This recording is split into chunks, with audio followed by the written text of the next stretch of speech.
I'm Lisa Stone, and you are listening to Season 8 of Parenting Aces. Welcome to Season 8 of the Parenting Aces Podcast. I'm your host, Lisa Stone, and in this week's episode, we are speaking with a former Division I college tennis player who sadly went through injury her freshman year that wound up derailing her college tennis career. But there is light at the end of the tunnel, and you'll just have to listen to the whole episode to hear her story. But I wanted to share Bella Heidenreich's story with y'all because it's not an uncommon one. A lot of kids wind up getting injured in college, and there are procedures in place to protect the athletes, but there are also procedures in place to protect the college coach, the athletic trainer, the athletic director. And it's really important that our kids go into college athletics with their eyes open as to what could happen and how they should manage it if, God forbid, it does happen. I want to say there are a few four-letter words in this episode. So if you have young children, maybe you want to think twice about having them listen to this one, but it's nothing too offensive. So I hope you enjoy hearing Bella's story. I think it's, again, very enlightening and a very important story for parents and for college-bound tennis players to listen to. So that said, I want to remind you all about our Patreon page. If you haven't looked at that already, it's patreon.com/parentingaces. And it is a page where you can sign up to support our site financially, support our podcast financially. And in exchange, we have different rewards for you based on the level of your commitment. So please check that out. There will be a link in the show notes to our Patreon page as well as our membership link. And if you haven't joined us on parentingaces.com, please have a look at that as well. That's enough of me. I know y'all would much rather hear from this week's guest, Bella Heidenreich. So sit back, relax, and enjoy this week's episode of the Parenting Aces podcast. Hi, Bella Heidenreich. Thanks so much for being on the podcast. Hi, thank you so much for having me. I'm excited to be here. Well, I'm excited we finally made this happen. It's been kind of a work in progress over several months, and I'm just thrilled to finally get you on the show. Yeah, me too. I'm excited to chat and talk about crazy life of tennis. Great. So just to give my listeners a little bit of background, can you tell us where you grew up, how you got started playing tennis, and kind of walk us through the abridged version of your junior development pathway? So I grew up in California. I started playing tennis when I was about 4 to 5 years old. My mom was taking lessons for herself, and I was hanging around and just jumped on court and started playing and fell in love automatically. It's been the only sport I've ever played. I tooled around with gymnastics and other things like that when I was really young. And then when I played tennis, I was like, this is it. This is the one for me. So I played from about 4 until I got injured in college. I trained at a country club when I was younger, and then I moved to trained with Phil Cello in Napa, where I grew up. And then my longest coach I was with was Steve DeVries in California. So I started playing nationals at about age 9, playing 12 and under, and then just kept playing nationals until I got recruited. And yeah. Did you always know you wanted to play college tennis? Was that always a goal of yours? Yes. So around age 9 or 10, I started talking. That's when I transferred coaches to Steve, and we started talking about you have to choose a path at this age if you want to dedicate your future to trying to go pro, or if you want to play college tennis. And I struggled with that for a long time. I talked to my parents about it. My dad really wanted me to go pro.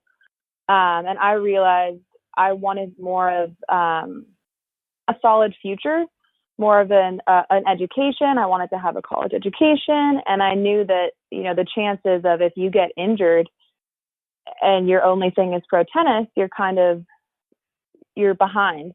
So around 10 years old, I was like, all right, I want to play college tennis. I want to play D1, absolutely D1. And I actually told my parents, I wrote out a contract and we all signed it saying that I will absolutely get a full scholarship to a D1 school.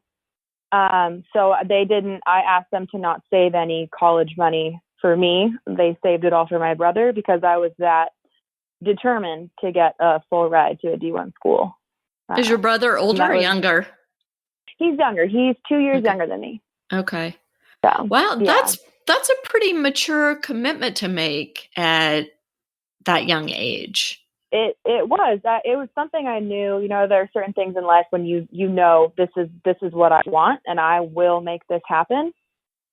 And I knew that at 10 years old, and I made my life the way that I needed to make that happen. Training, tournaments, everything, diet. I made it all happen. I did sacrifice a lot of things, but it was worth it. To accomplish that goal. Did you go to regular school or did you do online or virtual school?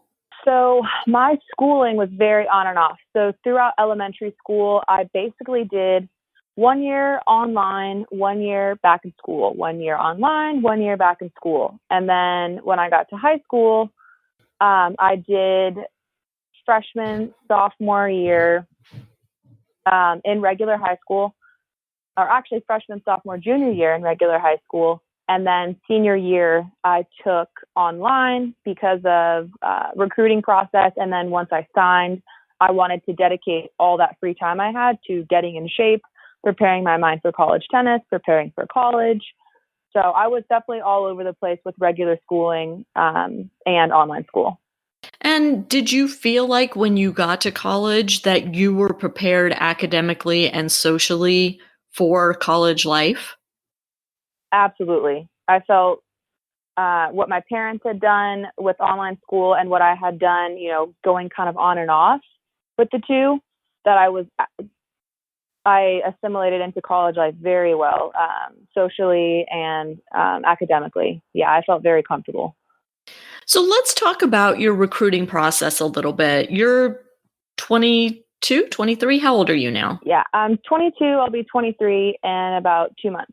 Awesome. Okay. So I knew you were same recruiting class as my son. Your mom and I actually met online because of Parenting Aces and spoke on the phone a lot during, I don't know if you knew this, but during your high school years. And then your parents moved actually to Georgia, and your mom and I got the chance to meet live and in person, which was amazing. She's so awesome. So I've been hearing about you for a long time, even though you and I just recently connected with the podcast, and we haven't met in person yet, but I'm holding out hope that that'll happen before my move. So let's go through what your recruiting process looked like. You made a very bold statement at a young age that it's D1 for me. And so how did you come up with a list of schools to look at, and how did you approach those schools when you were ready? So essentially my first step, I think I started looking into schools, just doing like research online and looking at college books around 13 or 14. So, like kind of going into high school in freshman year. And what were you looking for? Did you have ideas about, geography, course of study, all that? My first thing was like, I want to go to the East Coast. I had grown up on the West Coast, and I said, I want to experience another part of the country. I want to go where there are seasons. I want to go where I can have some snow and some rain. So the first thing I thought about was the environment that I wanted to be in. And the second thing I thought about was what I wanted to study and what fields interested me. And then when I was able to make a list of those things, I was able to narrow down a couple of schools on the East Coast. And then the next thing was, I looked up the coaches at the schools. I actually, at like 15, I sent out a lot of emails and basically just asked coaches if they had any time to talk, just about their program and what their values were, just so I could get an idea, see if I clicked with them. I did have a lot of random calls to a lot of schools when I was young, around like 15. It was very scary. I would sit there alone in my room with my notepad and have questions to ask, and I was super nervous, but it really helped me narrow down what kind of team I wanted to be a part of, what kind of coach I wanted to have, what kind of environment I wanted to have. So that was a big thing for me to narrow down what schools I wanted to go to based on that. Yeah. And I mean, when you were going through this, UTR was still pretty new and their website wasn't as sophisticated as it is now in terms of finding schools where your UTR fits in their top 6, et cetera, et cetera. So can I ask, where were you in terms of tennisrecruiting.net in your recruiting class? What kind of ranking did you have that gave you the confidence to know that you were going to find a D1 program that was the right fit for you? So around like 8 or 9 years old, and up until I got injured in high school, I was top 5 in NorCal. And then I'm not sure if the ratings are the same, but I was a blue chip. Is that the same as it is now? Yeah. With TRN? Yeah. Okay. Yeah. So I was blue chip.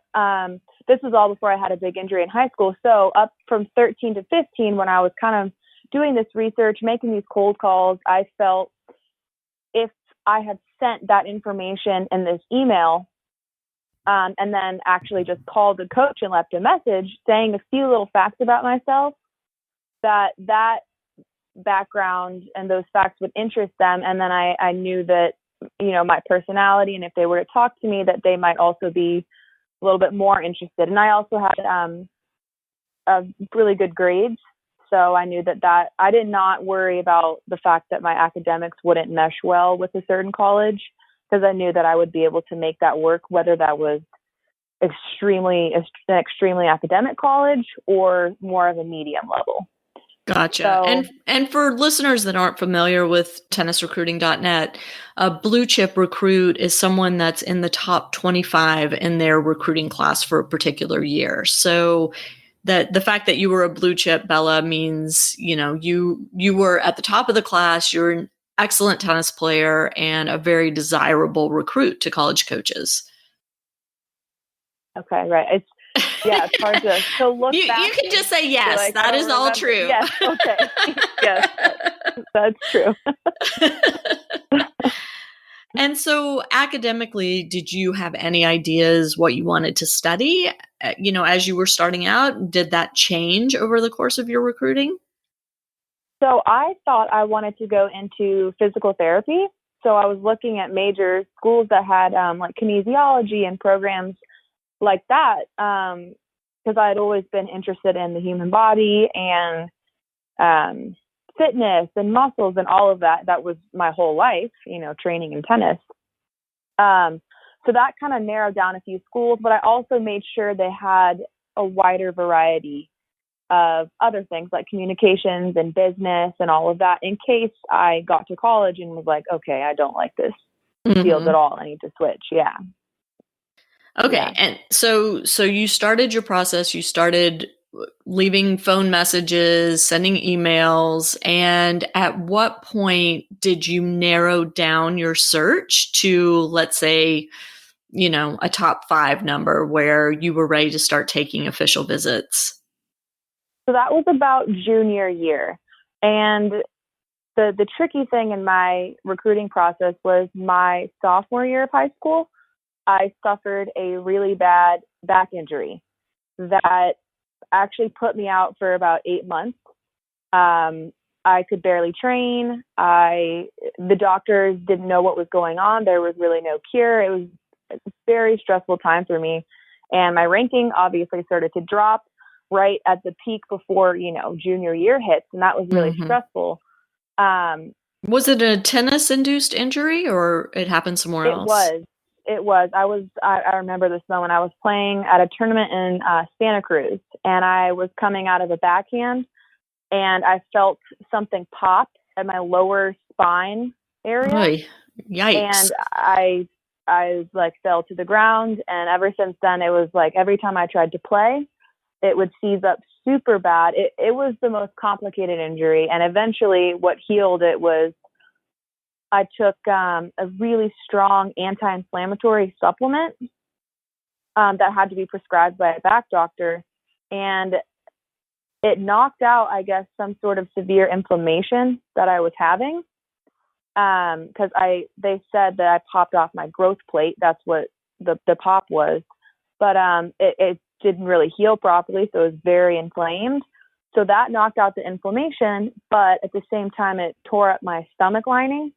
So I actually had to go to the ER for about 15 hours while they figured out what was going on with me. But after that craziness, I was able to start training again and getting back on court, but I had lost a lot of my confidence in myself. And that was about junior year, going into junior year. And it was very difficult to have the confidence, still talking to coaches and saying, hey, I had this injury, and that's kind of why I'm not performing so well at the first couple tournaments that I was getting back into, but I do have this background. And it was difficult because some coaches were like, well, you're not where you need to be right now. And some understood, okay, she got injured, but she did have, 7-8 years under her belt before this. Right. So, and prior to your injury, had you verbally committed anywhere, or it was still too early? It was still too early. Yeah. Gotcha. Okay. So you come back from this injury. How scary. And obviously there were still coaches that were interested in you since you did wind up playing college tennis. So can you tell us how you wound up narrowing it down to your final couple of choices? So I narrowed it down by how I still made those calls after I recovered from my injury, and they were still in the area that I wanted, the major that I wanted. And I narrowed it down to about 3 to 5 by how the talk went, how I clicked with the coach. And whenever I was on the East Coast visiting family, if the school was about an hour or two nearby, we would just kind of drive around and check it out. And I would say, okay, I can see myself here, or I can't see myself here. So it really went by gut feeling of how I clicked with the coach over the phone. And then if I had the chance to see the school and just drive around campus, sometimes you can go on campus and be like, I don't fit here. This is not my environment. Right. And I think that's a really huge thing for your happiness as a college student, especially as a college athlete, is can you see yourself in this environment? Because you're going to be your home for the next 4 years, if not longer. Well, and given the fact that you had already gone through this lengthy injury and recovery process, did it enter your mind that as you're looking at these schools, I need to make sure this is a place I'm going to be happy if I'm not playing tennis? Absolutely. That was a huge thing. It sort of gave me a lot of perspective on the situation. I was like, if I get injured in college, am I going to like these people? Am I going to like my classes? Am I going to like the trees and the air and everything if I have to sit out for a couple months? Am I going to be happy here? That was definitely a big thing for me. Yeah, that changed my perspective a lot. And so when it was time to take your official visits, how many did you end up taking? Oh, let's see. I took a few unofficial visits right out of my injury. And then official visits, I took about, I want to say 3 to 4. Okay. Yeah. And what happened on those official visits that helped you narrow your choice? So one of the biggest things was, like I said, again, the coach would walk you around campus, kind of show you where everything was, the facilities, talk to you about how the days were run, what your day would look like as a student athlete. And it was more of a gut feeling. Like, do I like, the walk from the locker room to the courts? Do I like how the students seem on campus? Do I like the friendliness? Do I like how the coach talks about the girls in the team? It was very, do I feel at home here? Do I feel safe here? Do I feel like this would be a happy environment? And that helped me narrow down to, well, I knew it after my last official visit. I was like, yep, this is the right environment for me. And it's good that I went on a few of them because I was able to compare. Right. You go on one and you're like, oh, this is great, but you haven't seen any others, so you don't know in comparison. So it's important to see a few of them so you know what you're actually looking for and how to compare them. Right. So you wound up committing to James Madison University. Mm-hmm. Can you tell us a little bit about the school and what it was that attracted you, other than obviously you liked the coach and you liked the way he spoke about the other girls? So yes, so that's actually a funny story. So they were on my list because of the environment, the pictures online, the major. Where is it located? Sorry. It's in Harrisonburg, Virginia. Got it. So it's actually like a little town in the middle of nowhere. But it is an amazing campus. It's very welcoming, super friendly. It's like you go into this other little world, and it's awesome.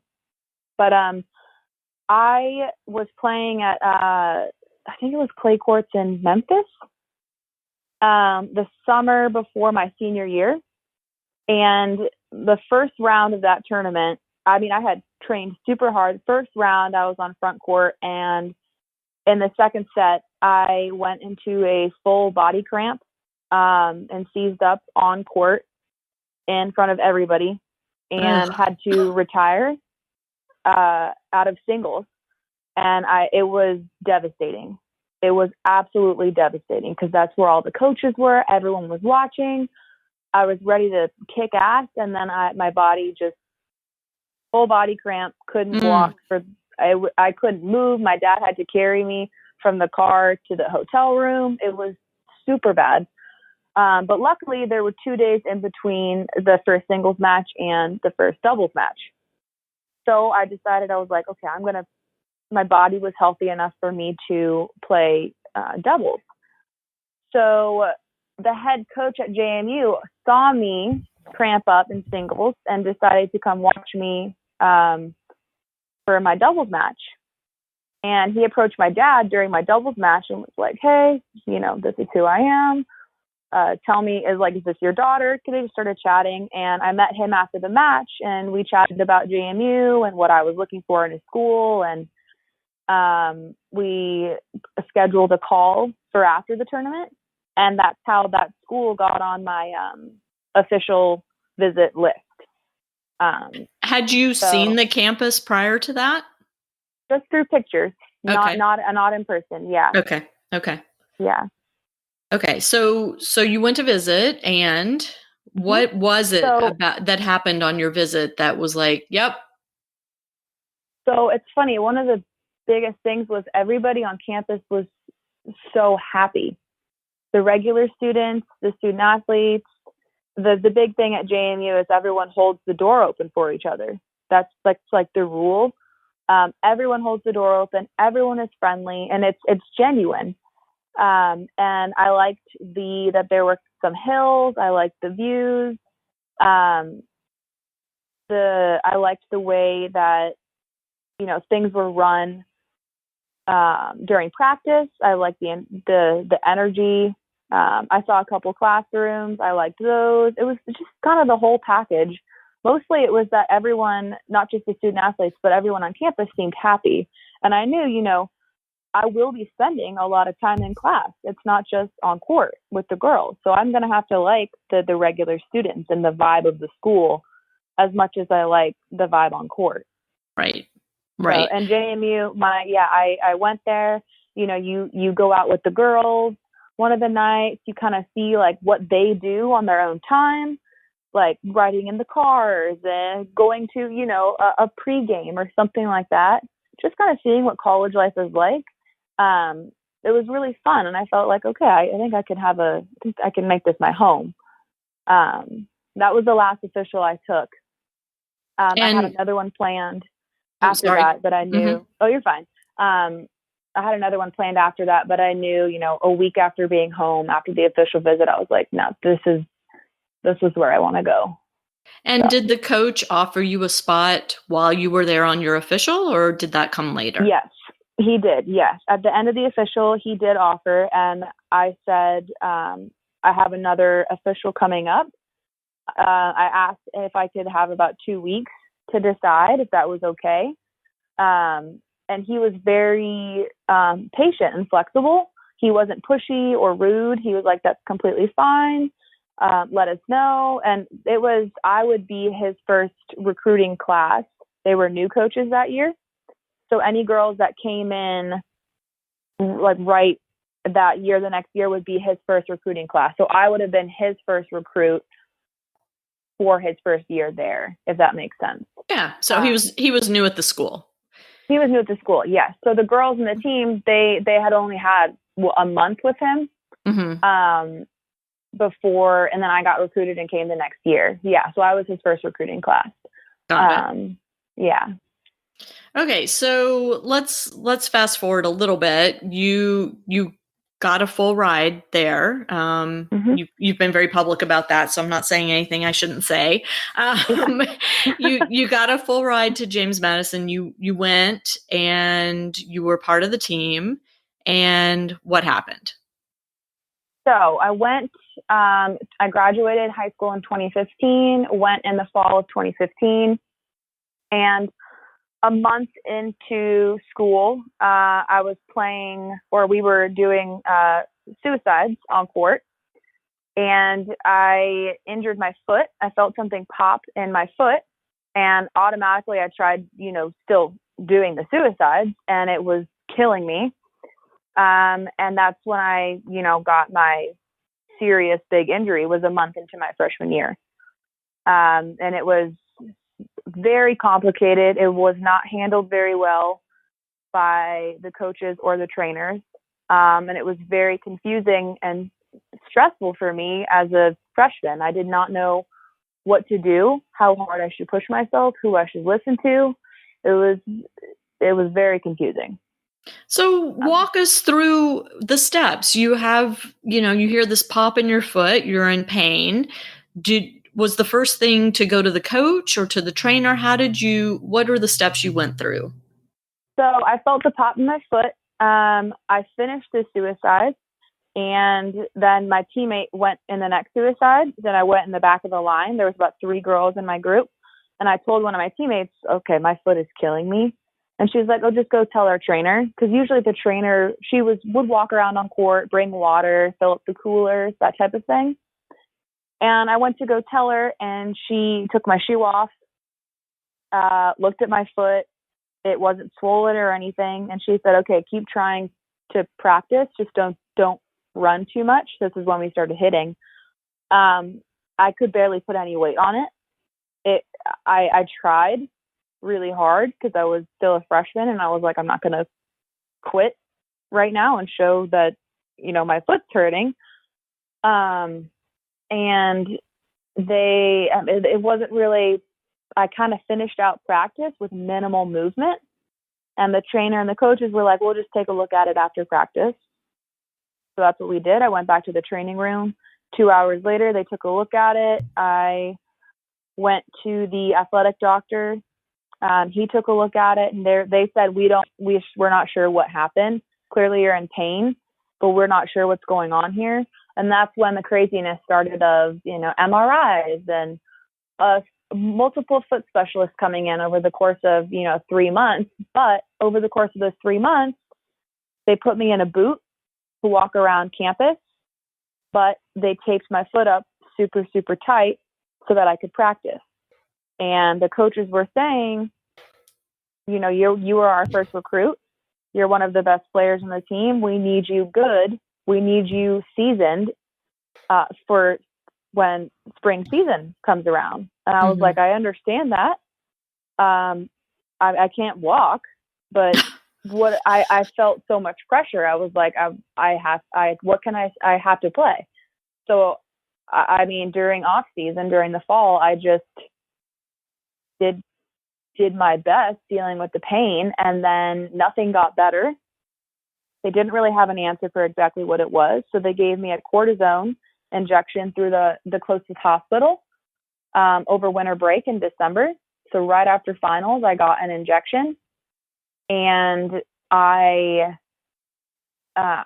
put the boot back on, and a couple weeks into winter break, when I got back to school in January, I noticed a discoloration on the top of my foot, and that my foot was extremely sensitive to temperature, to a sock touching it, to anything. It was just like my foot looked weird. It was purple. Some of the skin had been indented where the injection was, and I went to the athletic doctor right away when I got back to campus in the spring. And he said, it looks like they botched your cortisone injection. It looks like they took the needle out too soon, and some of the cortisone leaked out. So you have permanent nerve damage, and that's why your foot, the top of it is bruised and discolored, and why some of your skin is indented. And I was like, are you effing kidding me? Like, I have an injury still, you don't know what it is, and now I have permanent nerve damage. How the hell am I supposed to play tennis? I need my left foot to play tennis. Like, I need Meanwhile, let me just interrupt you. Meanwhile, what were your parents like?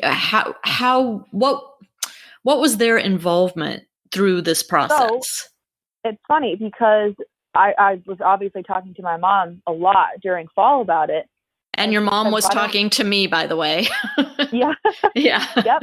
And she was saying, why aren't they just taking you out? What's going on? And I said, I don't know. They need me to play. But when she would try and get in touch with the coaches, kind of say like, what's going on with my daughter? Like, she seems to have a very serious injury and she's not resting.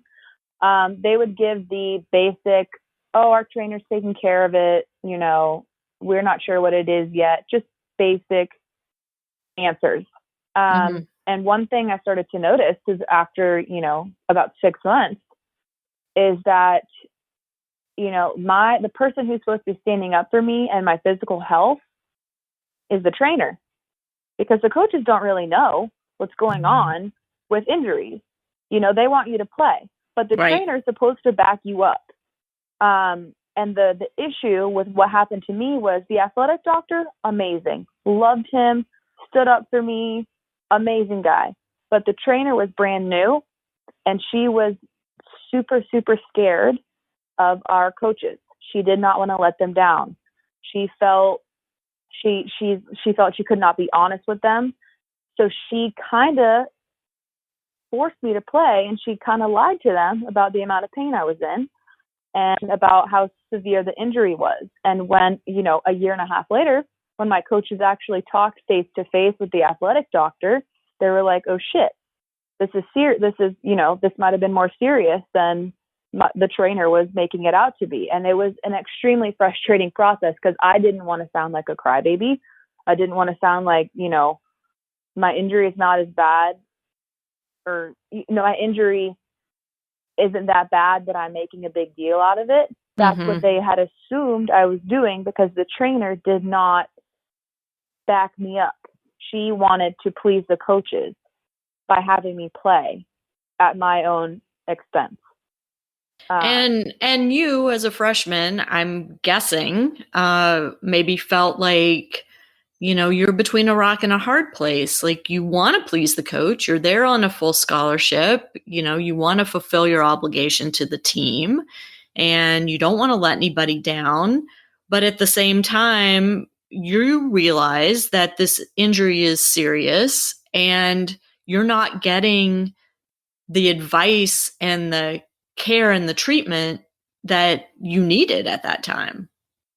That's right. And, I felt very safe in the doctor's office, because the doctor was like, this is bad. Your MRI is weird. Your skin on your foot is not healing. And I was like, I know it's bad. I know in my gut, I can't sleep because when my blankets rub on my foot, it hurts like hell. And I knew all this. And, I was actually at that point, they had me start playing. They had me start at number 3 in the lineup for my in first January. And end of January. Mm-hmm. As a freshman, when I was walking around campus with a boot, they had me start there, and my foot was killing me the whole time. I played the whole season, singles and doubles, with my foot taped up so tight that afterwards it looked like there were lines on it. It was bruised. It was red. It was like, this is torture. But no one was really standing up for me, and no one would really listen to me after the match. If my coach was like, how are you feeling? I was like, what am I supposed to say here? Do you want me to tell you that I'm about to die from pain? If I would, you're not going to really do anything. What are you going to do? Tell me to go see the trainer, and the trainer's going to say, you're good. That was the cycle for my entire freshman season. And it was terrible.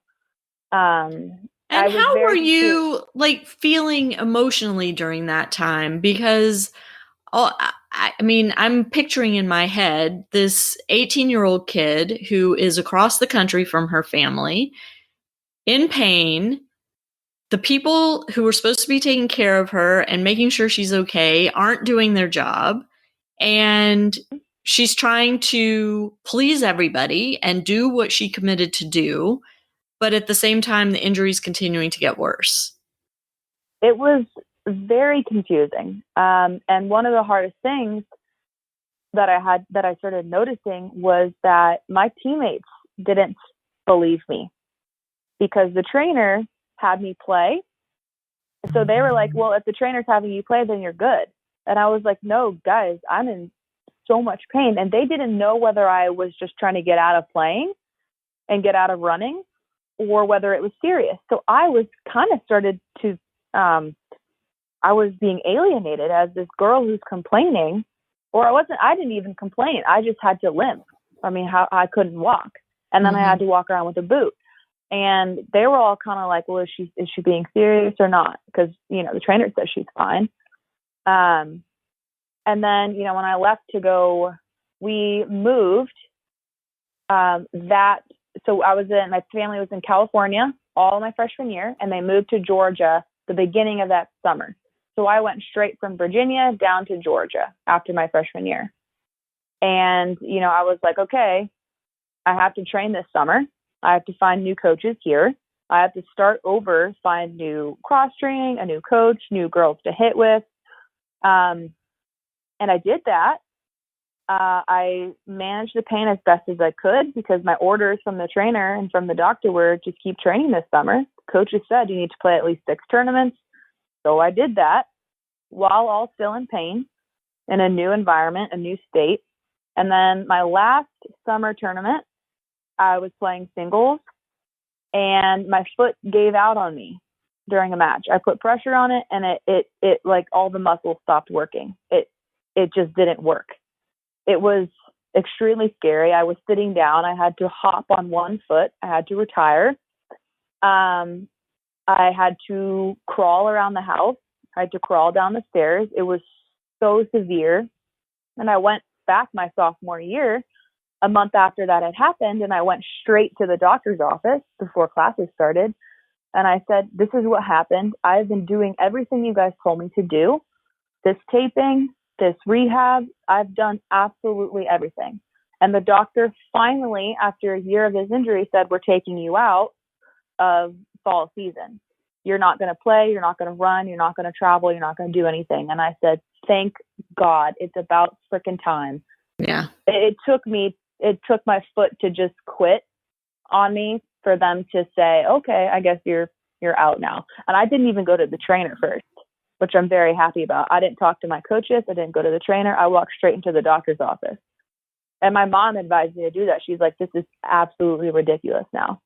Like, you have to be. But the doctor didn't say that at all during your freshman year? He didn't, because they hadn't figured out what it was yet. So they thought maybe I tried all different types of rehab.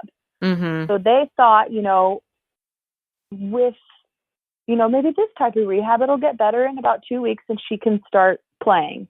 So I tried a million different rehab techniques for the whole season. And he knew that I was the first recruit. He wanted the team to be successful. He was very invested in that, but he also wanted me to feel good in my body and didn't want me to be in pain. And it was kind of this weird balance of I'd go in every week and he'd say, how are you feeling? I was like, it still hurts. Next week, it still hurts. He's like, okay, let's try this. Let's see if we can make this work. And then I went back for sophomore season in the fall, and he said, all right, this is ridiculous. You're out. You're done. And I was like, I cried from happiness. I was like, thank you. Like, I don't know what else I can do here. Like, y'all are going to have to cut off my foot. Like, this is, yeah. And so then what happens? So the doctor puts you on the disabled list, the DL, and then how is that handled then by the tennis coach? Oh my gosh. So my fall season, sophomore year, was very weird because I had to go off campus to go to a different type of rehab, a different PT person. She specialized in nerve damage. So I went there twice a week, but my coaches, they had me come to every practice, every lift, every running, and sit there while everyone did everything. And then I had to go to 2 hours of rehab, about 2 to 3 times a week off campus. So roughly 4 to 6 hours of my day was sitting around, watching everyone play, picking up balls. And they didn't talk to me. The coaches didn't talk to me. The girls talked to me a little bit, but they were practicing, but I was basically there as a ball girl, picking up balls. And then were you allowed to use that time to study? Nope. I could not study. I couldn't have my phone out, obviously. I couldn't do it. I had to just be there as a part of the team. And it was extremely stressful and emotional for me. Were you living with any of your teammates your sophomore year? Yeah, I was living with 2 seniors. Mm-hmm. And so how was that?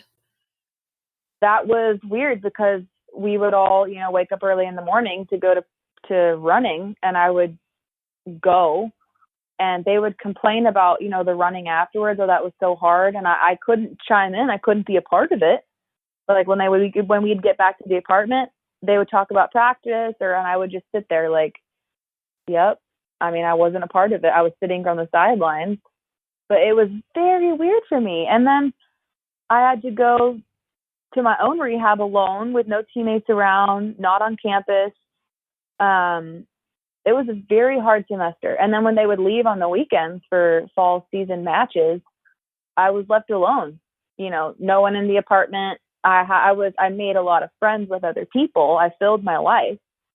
But I was very emotional. It was very weird because I was like, sure. I'm on the team, but I'm not. And I'm being forced to go to absolutely everything. And I can't even study. I have to just sit here and watch. That was because you were still an official member of the team, still receiving your scholarship money at that point, right? Yeah. Okay. Yes, I was. Yeah.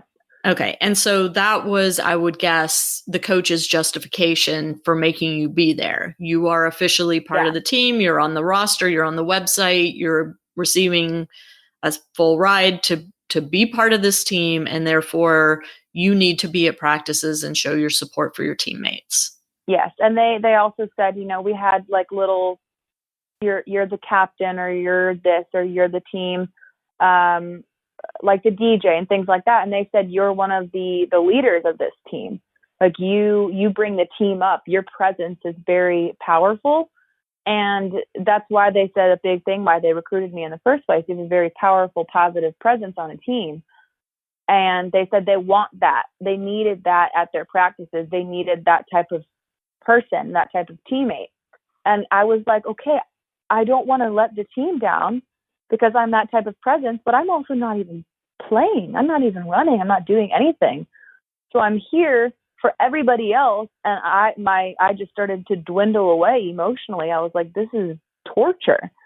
4 to 5 months of this is just torture. So yeah. that went on throughout the fall season. Mm-hmm. And so so you went home for winter break, I would assume. And then what happened next? So they had me, I was still doing that rehab. They scheduled a foot appointment with a foot specialist in Atlanta over Thanksgiving break and over winter break, 2 different people. And they were going to they said, let's see what these guys say about your foot to see what we can do about your sophomore spring season, the big season. And I was like, okay, we went to these appointments and I brought back all the notes, the discs, the everything that they would need to see. And both doctors here said the only way we're going to figure out what's wrong with her foot, because there's something seriously wrong with it, is if we do a very invasive surgery. And that's going to mean she's out for a year. She can't walk. She wouldn't be able to do anything. I went to UVA during the sophomore fall season at the end of it to do a bunch of weird nerve tests. I did every test possible, super painful tests. And every doctor said there's multiple things going on with her foot. She has permanent nerve damage. She tore something. She has arthritis. She's got all these things. It's going to take a couple surgeries and a lot of time off to get her back, and it might not even work. She might just be in worse condition than before. So that was the consensus when we had the big coach, trainer, doctor meeting when I got back to school in January of my sophomore year. And all of these appointments and tests and all of that was arranged by the school, by the university. Yes. JNU Athletics arranged it all. Yeah. They paid for it. Yeah, that was the good thing. Every avenue that one could possibly take to figure out what was going on, they did take it. I went to so many doctor's appointments. Mm-hmm. Yeah, it was a lot. And then in January, what it came down to was, all right, coaches, trainers, the doctor said, these are the hard facts. And Bella's been trying for a year and a half to get better. We've tried every possible rehab route here.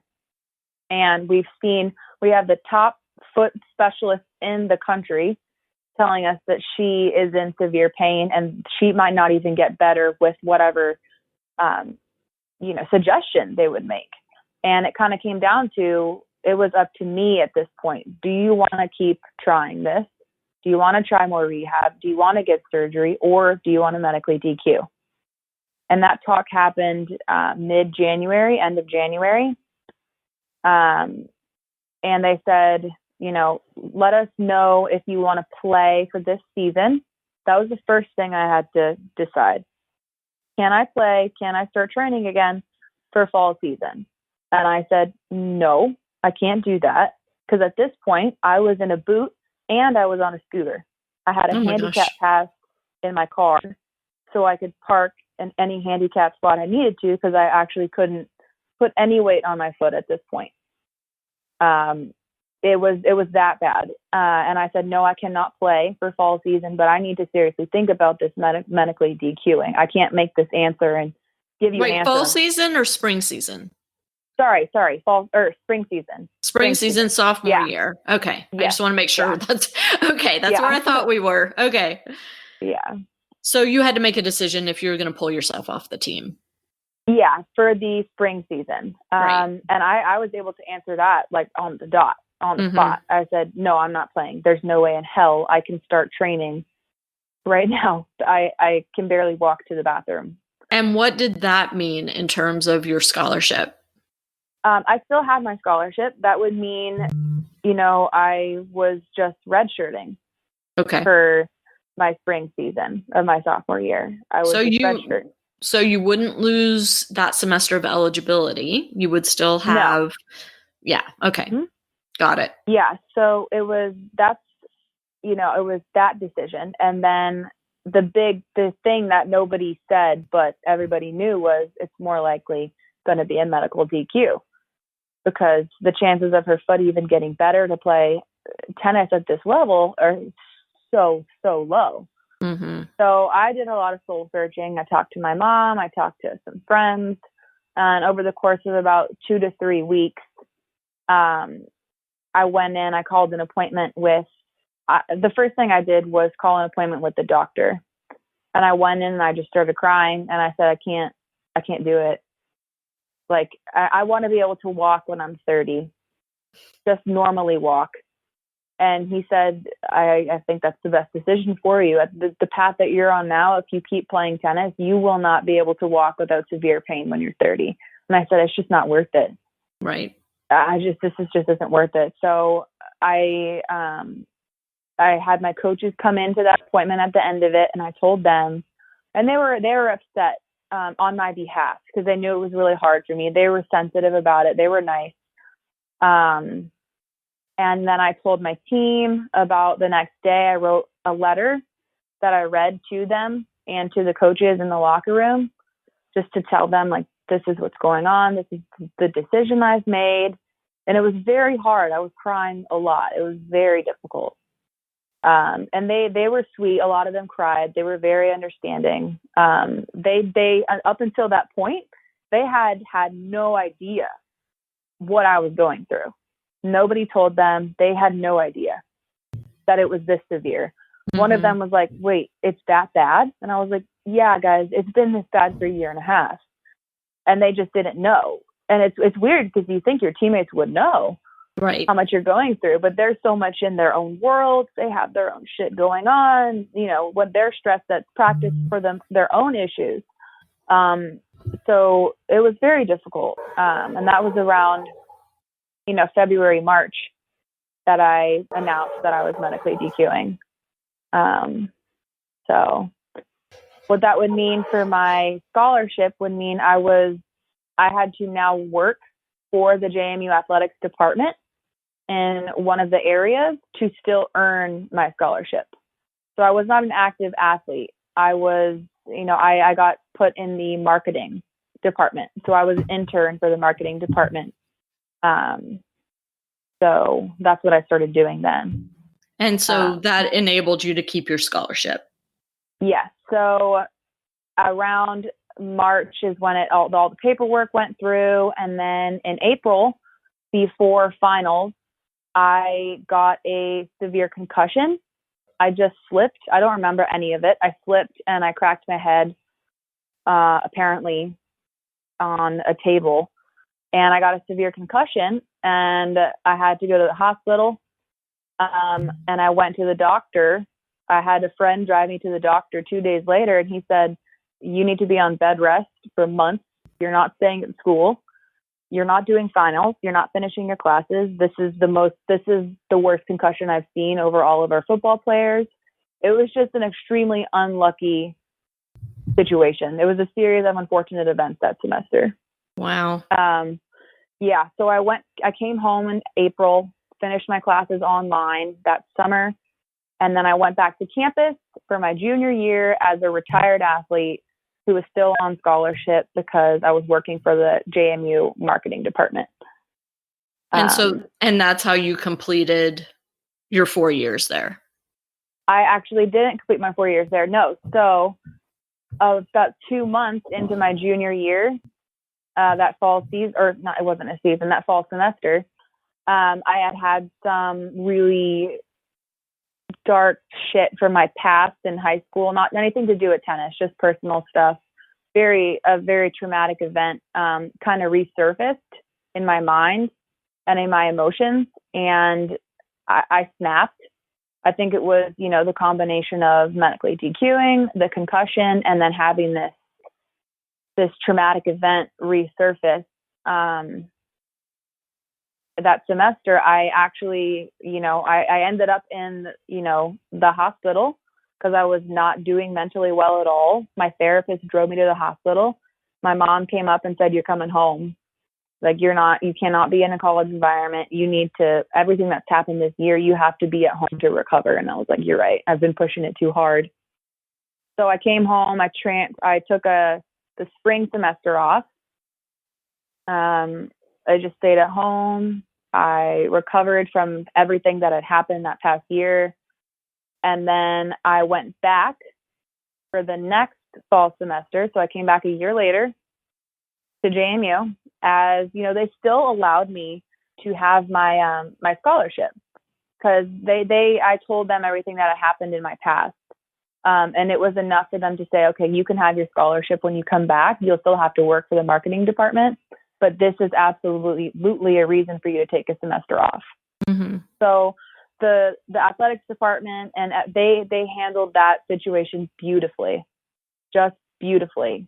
Because everything that had happened to me at JMU that year and everything that they found out about my past, they said, you know, we love you. We love you on campus. We love you as a person. We want you to get better. And the door is open for you to come back and have your scholarship if you choose to do that. So they handled that amazingly. Yeah, that's great to hear. Yeah, they really did. So I went back for the fall semester, and I was there, you know, I had been gone for about like 9 months, not on a college campus, doing my own thing. I got a job. I was feeling better. I got into a relationship, and I went back to campus and I said, I have outgrown this. You know, I love JMU. I love the people here, but I have just outgrown this college environment. And I tried to make it work for about 2 months, but I was like, I've outgrown everything here. I feel so much different than I had the past year because so much had changed in me and in my life. And I actually transferred back home, and I'm now currently still finishing my degree online. So it was, yeah, it's confusing. It's a whirlwind. Yeah. And so, Yeah. and this all has a very happy ending, lest people think, oh my God, this poor girl, which, I mean, you went through a hellish period, but now you've found something you really enjoy doing. So why don't you tell us about that? Yes. So about, I want to say it's September. So around March time this year, I was doing school online, and I was like, what do I really want to do with my future? And I realized I still had that same passion for fitness. So I got my NASM personal training certification. So I studied for that while I was taking online classes. I did both of those things, and I got my cert this past summer. So now I'm a sports specific and a regular personal training trainer at a gym near Atlanta. And one of the things that I specify in is tennis players, because I have that background. And, you know, after having 2 years of healing, I feel like I can be in that tennis world, and it's not a wound anymore. It's exciting for me because I have so much experience, and I do still love the sport very much. You know, the sport didn't, like cause me this much pain. It was the circumstances. The sport shaped me into an amazing person, and it gave me some of the best experiences I've ever had. So that's why it's just so exciting to be now kind of on the other side. I'm the trainer now. I'm taking care of people. I'm helping people get healthier. And I think I have a really unique background with that because I dealt with so much. So, no, I went through a really, really dark period, but I came out of it much better. So stronger. Yeah. So if you could talk to your 18-year-old self now and help her get through that rough period of dealing with the injury and you know, having the trainer not doing her job properly, what advice would you give her? Because I'm just thinking, as a parent listening to this, you know, it's terrifying to think that you're sending your child off to college and trusting them in the care of a coach, a trainer, an athletic director, and the possibility that those people may not do their job is frightening. And so, again, as a 22-year-old, what would you tell your 18-year-old self about how to manage that situation maybe differently, or maybe there's nothing different you could have done? You know, I used to think about that a lot. Like, how could I have handled this differently? What could I have done, or what could I have said to stand up for myself more? And I honestly don't think I could have done anything differently. If anything, it would have been talking more with the athletic doctor and saying, like, okay, where is my future with this? Because what if this doesn't get better? I didn't ask the big questions. It was we almost took it week by week. And I wish I had taken a step back and really gotten perspective on, what my college career would end up looking like, what my life would end up looking like. And I was so gung-ho on playing. I was like, I want to play. I've wanted this for 10 years now. I want to play on a team, on a D1 team. I want to do it. And my head was so down with that. I think if I could go back, I would take a step back and get perspective. I don't know if that would have changed how it all went down, because I wasn't in control. Unfortunately, I couldn't, say, all right, I'm going to medically DQ now. That wasn't my decision, but I would have personally, I think, felt differently about the whole situation. I would have maybe had the big talks earlier, because I would have gotten greater perspective. You go in as a freshman and you just want to play. You want to please. You want to please your coach. Yeah. Yep. You want to be a good teammate. You want to be independent. You don't want to call your parents for any help. You want to be like, I'm here, I'm doing this, and you do it. I did it too much. And it's unfortunate that happened, but I don't see it how it could have happened any other way. And from your parents' side, I mean, in retrospect, what are they saying about how everything happened? Do they feel? They thought that they were lied to, that they weren't told the honest truth from the coaches and from the trainer about what was really going on with her injury. Because I told them, I'm still in pain. I'm doing this, I'm doing that. I just practiced, but my foot hurts still. And they're like, okay, well, what's happening? They were very in the dark the whole time. And like I said, when they tried to ask questions or email the coaches, they would get just the textbook answers, like, still doing rehab, we will figure it out, something like that. And it was like, well, what does that mean though? Like, is my daughter going to be able to walk in 10 years? Like, what's going on? And it was hard for me because I didn't know. I was like, who am I? Do I need to be loyal to the team, to the coaches, to my parents, or to myself? Who am I being loyal to right now? I was torn in so many different directions. And eventually, I chose I'm going to be loyal to myself because this is my body. It eventually came down to that. It's not about playing. It's not about pleasing the coaches. It's about the fact that this is my own damn body and I'm going to have it for the next 80 years. What do I want to do with it? It took me 2 years to realize that, but eventually I did. And I think I don't think I could have learned that lesson any other way than, unfortunately, going through all that shit. I couldn't have made that decision or had that understanding as a freshman. I just couldn't. I had to go through all the ugly stuff to finally see, okay, this is what's up. This is the decision I need to make. And don't get me wrong, it was very hard. It took me a year and a half to find my identity after that, because you're not an athlete anymore. But I look back on it now and it was the best decision I ever could have made. And we haven't even really touched on that, and we have gone over an hour, so we're gonna have to do a follow-up conversation about what it means to come to grips with, I'm not a college athlete anymore, I'm not a competitive athlete anymore, what's next for me? But that's a conversation for another day. But how's your foot doing now? I don't want to leave everybody hanging. Yeah, no, my foot's great. So when I recovered from the concussion, I started basically running how I did my own fitness, lifting. I did not run. I still don't run. But I did a lot of like calf work, a lot of stretching. I just played and toyed around and took it really easy on myself for about a year.